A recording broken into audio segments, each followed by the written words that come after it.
Hi, glad you're back at the Dale Wiley Show for the second part of our interview with New York Times bestselling author Denise Grover Swank. You've really struck a chord with Rose Gardner. Yes. But then you're stopping that series. Tell me about that. What's that? Well, that has been a really, really hard decision. Like I told you, I have a developmental editor, and she lives in Asheville, North Carolina. And so my urban fantasy series, which I had planned to start, I had decided to set in Asheville, North Carolina. It's going to be a spin-off of my Curse Keepers series, which is set around Roanoke Island, North Carolina. And so, the more I started investigating areas like high incidence of paranormal activity, Asheville ranks right up there. And I went to a ghost tour, and I discovered that Asheville is like surrounded. It's like a bowl of crystal. Like there's crystal under the city, and then there's crystal in the mountains all around them. And so it's like crystal's like a high conductor of energy, if you believe in that kind of thing. And so that they think that's why there's like a large amount of paranormal activity. And in any case, my editor happens to live there. So I met her while I was there, and she knew the plots for the next Rose Gardner books. And so she told me, she said, you could end the series after book 9. And I looked at her and I was like, what are you talking about? Yeah. She goes, that would be a really good place to end it, because she knew what was coming. And I had a panic attack. I'm like, what? Why would I end it? And I knew where the story was going after that. And I have been gearing up for that since 36 is the book that will be out, 36 and a half motives. And I've been gearing up for what happens after 36 since 33 and a half shenanigans. Rose and her friend Mila Kate are going to become private investigators. And so, and that's part of what 33 was about, was like getting the reader and kind of trying it on for size. They solved a mystery together.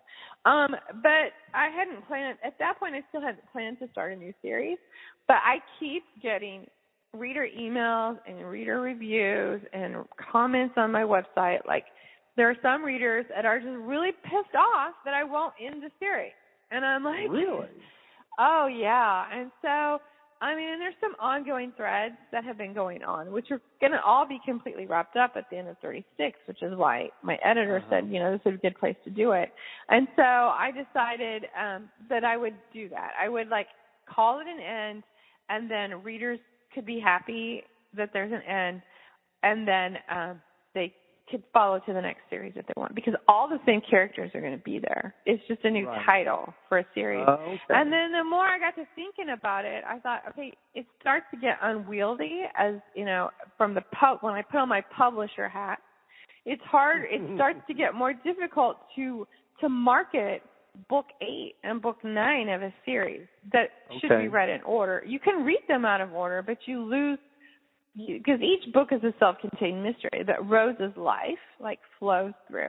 And so it starts to get a little harder to market those books. So from the publisher standpoint, of DGS Enterprises, it made sense to start a new series. So then I have another book 1, which is one more book to market, with a book club ad or perma-free book or what have you. And they can start off with that and not have to read the Rose Gardner series, or they can. And so it seemed like a good decision marketing-wise to do that as well. But I'm going to tell you, when I made that announcement a couple of weeks after I released the last book, that was one of the scariest things I've ever done. Yeah, absolutely. It was really hard. In fact, my agent, because I have an agent, he was like, why are you doing this? Because, I think that from the reader, there's two kinds of readers here. There are the voracious go to the convention readers that just lap up everything. And I don't mean that pejoratively. That's a great thing to have people that are just fans. But then there are people that, pick up a few books, read them, have a few favorites or whatever. It's a different type of readership that might feel like, okay, I want that one to end so another one can begin. Right. And And, you know, because I think that somebody that's just, hey, I'm going once a month to Barnes & Noble, they're going to be used to the concept of Patricia Cornwell and Michael Connelly and those kind of people, you know, keeping their characters alive for decades. Right. And I don't mean alive because obviously you're doing that, but I mean, that's a totally different concept. I mean, will we see, will Rose be one of those characters that, you know, keeps kind of coming up in different ways, or will she kind of eventually go her own way as well? At this point, I plan to keep writing Rose. Like, I've had people tell me that they will read Rose until her funeral when she's 92. We hope she gets off that train if that's going to be the case. Right, exactly. And I'm like, I have always said that it's important to me that my characters are continually growing. Because, like, I think that there's some authors that keep the series going because it still makes money, but the characters don't grow. And if you read the reviews, but what I find fascinating is readers get really frustrated because the characters aren't growing, but by golly, they buy the next book. Yeah, but that's at the same time, going to stop. I want every book I write to be better than the last one. And so, you know, to do that, that means the characters do have to grow with each book, which means, I mean, I get, like, especially like with the Curse Keepers, I get some negative reviews because they think that Ellie in that book is kind of whiny, and they get frustrated with her because she was told she was the keeper of a curse, and she didn't pay attention. She thought it was a bunch of nonsense. And so when she was, like, confronted with it, she didn't want to deal with it. She was like, I don't, you know. And so, but by the time you get to the end of the third book, Ellie is this kick-ass heroine that is nothing like she was in the beginning. And I wanted the reader to see her go from this, like, this selfish girl to this person who's become this selfless person trying to literally save the world. And so, you know, so that took a lot of growth. And so, you know, characters are only, I think, interesting if they're growing, if you can see them growing. And so, like, all this time, Rose has still been growing. And so as long as she's growing, and I think we're all growing. I mean, every year I feel like I've learned more. And so I think there's the potential for her to go on forever. But, you know, if I start to ever get bored with her, I won't keep writing her just because it's selling. I love that character too much to, like, compromise her in that kind of situation. So if any of that makes sense. And I need to know, are you Team Joe or Team Mason? Okay, for, like, me personally, I would prefer Mason. But I have always said, and some people think I'm insane when I say this, but it's Rose's decision. And, like, sometimes I don't even know. Like, I give her choices, and then I write the scene. And then I let her decide. Like, when I gave her the opportunity to be with Mason, I didn't know if that was going to work out or not. But I wanted that to be a potential. And so, you know, just because that's what I would prefer doesn't mean that's what Rose wants. So was that a really good way to Well, it is, because I think it kind of brings a different question to mind, which is someone that hasn't written a book or, you know, conceived that, I'm sure that they would find that to be completely weird, strange, crazy, that the characters become people, even though they're fictional. Tell me about that. My characters are very much people in my head, and some days it feels like it gets a little crowded because I often have multiple plots in my head. Like, I'm already plotting a book that I'm going to start writing next fall. And so, like, I'm always, like, thinking ahead to books ahead, and they're always, like, I'm somewhat plotting them in my head. But I think it's really, I mean, I think part of the reason, especially with the Rose Gardner series, that readers like that series so much is I tried very hard to make sure those characters are three-dimensional. They're not stereotypes, and they're not two-dimensional, and they're flawed. Rose is flawed. She makes really stupid mistakes. And right. so, but I mean, she's human, and believe it or not, I make a few stupid mistakes myself too. And so, I mean, I think it's really important that there's not one character in that series that is perfect. And so I think readers can relate with those characters more because of their flaws and because they're real. And so, they have to, so for a character to become real like that, then what I do when I write a book is I put them in a situation and then I kind of write it and see how it unfolds. And if I have tried to force things before that I thought this is what needed to happen, and it just doesn't feel right. It just, right. You can tell when you're not the characters are wanting to go a different path than what you want. And sometimes as an author, that is very frustrating. But I'm like, that is not what you're supposed to do. You're not supposed to do that. But right.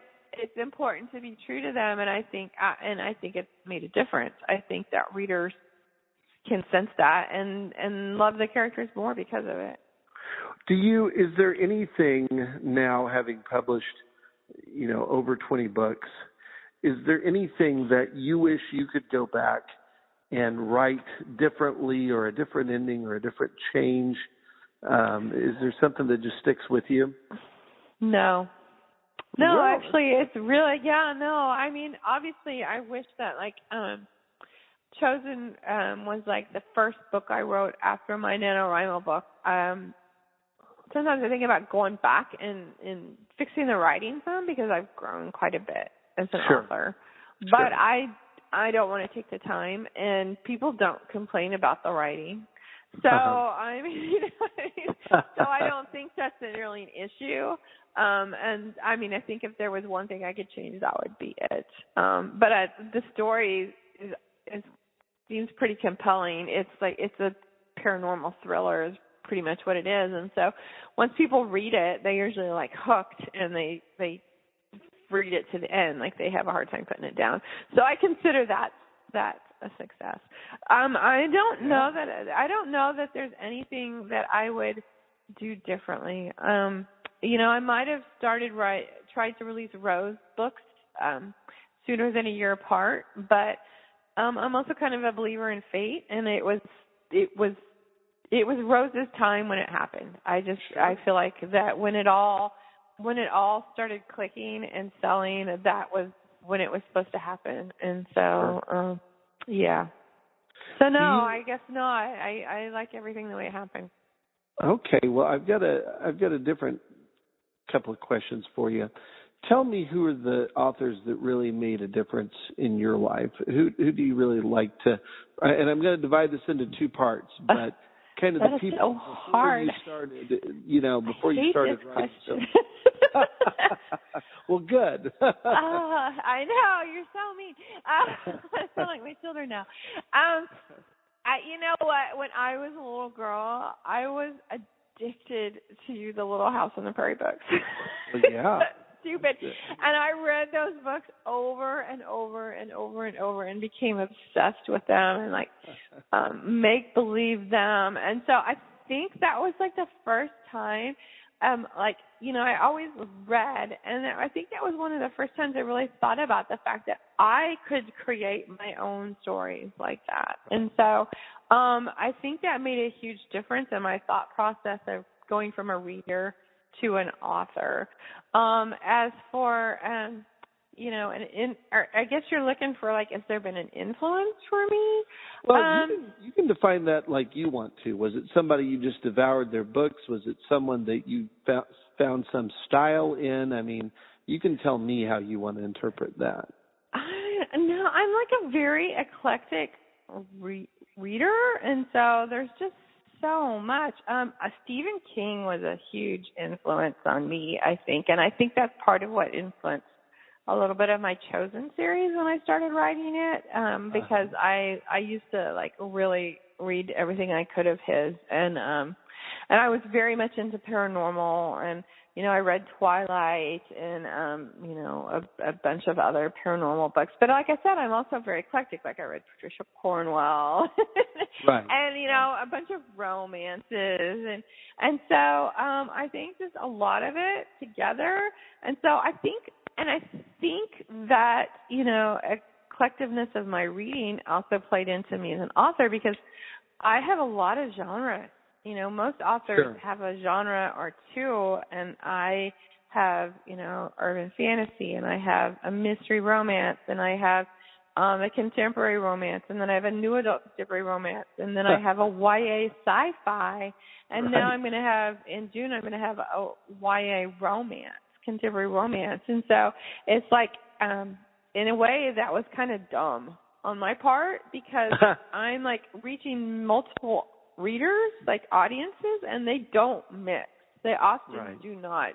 Their worlds like butt up against each other, and they don't like mix. And so that's been a challenge because like my Rose Gardner readers are very resistant to reading urban fantasy. And so like I'm having to market and promote myself to different audiences. So I'm like spreading myself out. I'm glad I didn't do a pen name. I considered doing a pen name, and I'm glad I didn't because I feel like I can, in a cover, I can convey what genre it is. And so readers can then decide, okay, well, this is a Denise Grover Swank book, but it's a paranormal or urban fantasy, so I'm not going to read it. Although I have an assistant, I have a readers community on Facebook, a Facebook group that's got like 1,100 members. And my assistant, Jamie Davis, she is like my pusher. And so she's like forever encouraging the Rose Gardner, because most of them are Rose Gardner readers, to try my other series. And so she gets so excited when someone reads Chosen or The Crypt Keepers and loves it. And they're like, that's not my genre. And they still love it. Right. Well, and I find it exciting too. And so I think that all of that reading, like when I write a story, I come up with a plot and then I was like, oh, well, what genre is this? And so it's not necessarily smart business-wise. I'm just going to put that out there. Like, business-wise, that's probably not very smart. Sounds like a good problem to have to me. Yeah, exactly. So just to keep that thought going, but take it in a little different direction, who are some of your contemporaries that you really enjoy reading? Oh, okay. Well, that's easier. I love Jana De Leon, like for mystery.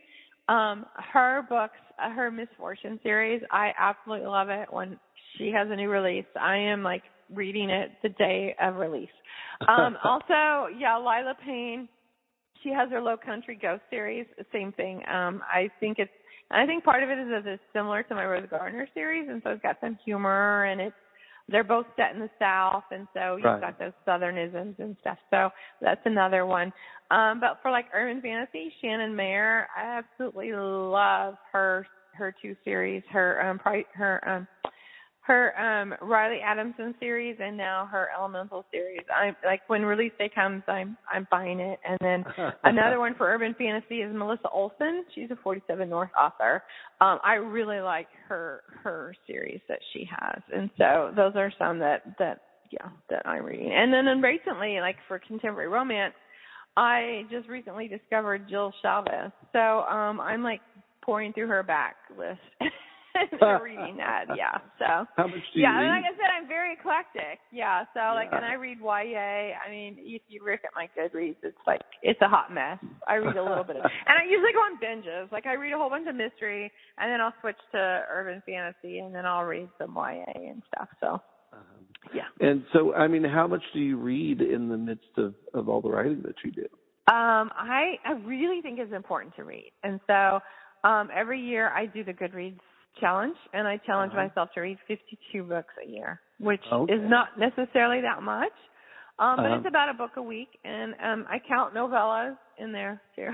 And so but I don't, like I said, like you said, finding time to read, and so I read on my phone. I got a new iPhone 6 because it had the bigger screen. because I could read, because I read on my phone. And so, like, when I travel, like, and take off in landings, I can read on my phone. Carpool line, like, I pick my kids up from school, I can read in the carpool line. I read in bed on my phone. When I go to bed at, like, 1 in the morning, I usually read for about a half hour before I go to sleep. So, yeah, so that's how I can get it in. And then usually, oftentimes, I'll hit a point in a book that I just, like, absolutely love. And then I'll, like, shirk my responsibilities for, like, part of the day and finish it. It's like a pound of brownies in the kitchen. I'm like, I should just eat these and get these out of the way, and then I don't have to worry about it. So it's like that with a book. One of the things that I think is very interesting is you, I mean, I guess this would be self-explanatory, but you write a large number of words every day. Tell me about that. I try to.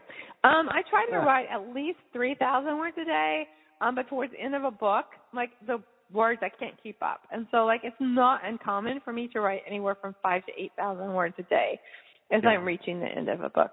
My record so far, and this was not something I would ever care to do again, my book, The Player, is the second book of the Wedding Pact series, and I knew the first draft was crap. And so I sent it to my editor with a huge apology, begged her not to fire me. And this was an indie book, but, I high pay her to edit. And then I knew I had to rewrite the last half of the book, and I had 2 weeks to do it, and I was in England. I was on a tour, on a book signing tour in England. So I came home from that trip, and I ended up writing 40,000 words in 5 days. And it was brutal. It was like I still had jet lag. And so I was, like, taking advantage of that. Like, I was almost like on a reverse newborn baby schedule because I would, like, sleep 3 or 4 hours and then be wide awake. And so then I just write until I got exhausted again. And my poor kids, they hadn't seen me in, like, 2 weeks, but I'm falling asleep on the sofa at 7 o'clock and then waking up at 11 at night. And then my older children had, like, put the little ones to bed for me. And I'm, like, writing till 3 in the morning and sleeping till 6 and then writing some more. And so, yeah. Wow. But I'm very deadline driven. And so I have to have a deadline or I will just piddle around with a book. And so I usually take about 30 days to write a book. First draft from beginning to end. And so the first of the book is often like when I'm trying to figure the characters out, and it's often, a couple thousand words a day in there. And then once I hit the middle, I usually start writing anywhere from 4,000 to 6,000 words a day. And so, yeah, and it just seems to work better for me. That's the process. I mean, it's not done. I have to go and then revise it and edit it after it goes to the editor. So, yeah, it's definitely not done. It's not readable at that point. So, well, yeah, it still needs work, but yeah. And so if you were giving some advice to that gal or that guy that decided to finally sit down and write a book, what would you tell him? The best thing about NaNoWriMo was that it made writing a habit. Because for 30 days you've got to reach this goal. And so to do that, you have to write pretty much every day to do that. And so I think that a lot of problems with new authors and people that are trying to, like, finish a book is life gets in the way, and you have to make writing part of your schedule. It's like exercise. You have to fit it in. And I kick out exercise, right? But I think it's important, if I don't write or if I'm not revising, something is missing. Like, I feel like anxious. Like, I'm supposed to be doing something and I'm not doing it. Even if it's a scheduled, like, often I'll give myself a week off between books or while it's at the editor or whatever. And it doesn't feel right. I'm missing something. And so I think it's really important that they make it part of their schedule. It's got to become priority, or it will take them literally years and years to write a book.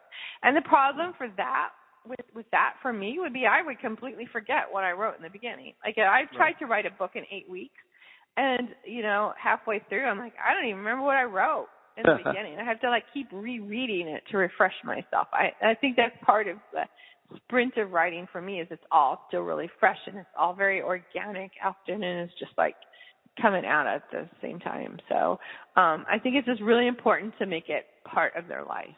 Otherwise, it's going to be something that they just it's going to take forever to finish. And as kind of a different question, did you enjoy those vintage burn T-shirts that I gave you at the? Yeah, I did. Yeah, thank you. Well, good. Tell everybody what those are. Oh, the shirts that you gave me. Yeah. I had been looking at getting some T-shirts of my own for some of my books, and so you had those shirts, and I was like totally fascinated with the graphics of those and stuff. Yeah, they're all from the early 1900s. Yeah, they're very flowery and have basically toasts on them. Different. Here's the stars and stripes, the land of our birth, the American girl, the best thing on earth, that sort of thing. So. I'm glad you enjoyed them. You seem to really like them. So yeah, they're amazing. Yeah. So, well, Denise, tell everybody where they can reach you. I have a website. It's so easy to remember. It's DeniseGroverSwank.com, and I'm all over Amazon, iBooks, Nook, Kobo, and Google Play if they want to check out my books. So. And I'm also on Facebook. I love to be on Facebook, so I'm very chatty, so they can find me there, and Twitter and Instagram and Pinterest. So okay, well, you've got all the bases covered. And tell us, what is the next book that will be under the Denise Grover Swank imprint? I am super excited because I am working on a new mystery series. The series is called Magnolia Steel Mysteries, set in the Nashville area, country music. And the first book is called Center Stage. So I'm really excited about it. Yeah. Well, then I have to ask you, who's your country music fix? Who do you enjoy there? That's so funny because I'm not really a country music fan. Well, there you go. I've lived in the Nashville area, and I was fascinated because almost everybody who lived there was either an aspiring songwriter or an aspiring musician, or they were in the Christian music scene because they're kind of all there together. Right. And so, it was I was totally fascinated by that world. And then I became a huge fan of the show Nashville.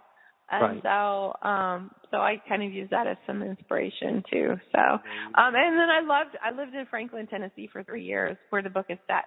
And so, it seemed like a really great place to put it because it's also very Southern. And the one thing that I found there is that everybody's very much into presentation. And so, my Rose Gardner series is set in the South, but it's more they're not as, as Rose and her friend, as people in Rose's world would call it highfalutin. They're just normal people, and so in this book that it's when you prepare for bunco. I wrote a bunco scene where they have a bunco night, and I had a bunco night when I was there. I hosted it. It took me 2 days to prepare for it, to cook and have everything ready, and it's all about how it's displayed, and it's a big deal. And you're totally judged. So I knew I could have a lot of fun with that whole area by doing that. So. Well, that's great. Well, I enjoyed very much having you on here, and well, thank you. Best of luck, and I'm just really glad that maybe some new listeners will get to hear about this and go pick up some more of your work. So. Yeah, that'd be great. So thank you. Thank you. Well, thanks for having me. Hope you enjoyed the second part of the interview with Denise Grover Swank. This has been the Dale Wiley Show. Visit DaleWiley.com, buy some books, throw some money, and hope you've enjoyed it. Copyright 2016, Dale Wiley.